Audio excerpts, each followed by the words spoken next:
Top 3 things I did that actually worked that finally helped me heal my nervous system and got me out of fight or flight. If you're new here, my name is Lexi and I'm a holistic health coach. I share my guidance on how you can naturally heal your nervous system.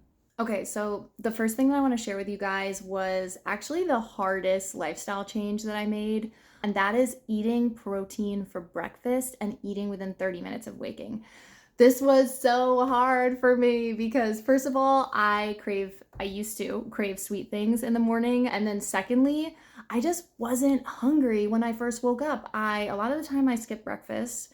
I just wasn't getting hunger cues. And sometimes I wouldn't get hunger cues until like 3 or 4 in the afternoon. When your body is stuck in fight or flight, like mine was for so long, oftentimes that can show up as not receiving hunger cues. That's because your body is prepping to fight the threat, run from the threat. It's not prioritizing eating or digestion. Also things like reproducing. Of course, it's so hard to eat if you're not feeling hungry, but it's also so important that you are nourishing your body. So this was extremely difficult for me.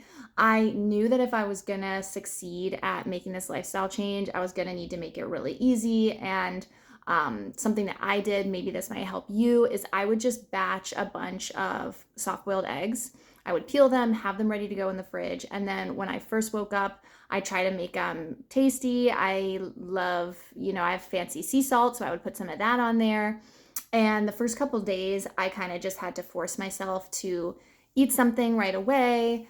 And then it was wild. After maybe like 3 or 4 days, everything changed. I started waking up starving. I was getting hunger cues again.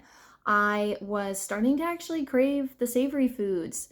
I was getting less anxiety. It was insane how big of a difference I noticed and how quickly it happened. And for me, a lot of what was contributing to me being in fight or flight was that I wasn't nourishing my body enough. I was in a state of lack. It can be hard to get out of that like loop when you're very much like go, go, go, go, go. At the time I was like, I don't have time to eat. I don't have time to make food. And it's so important that we slow down and we check our priorities and make sure that we're making time for these things, because nourishing our body is so, so, so important. And it is such a key factor for regulating the nervous system.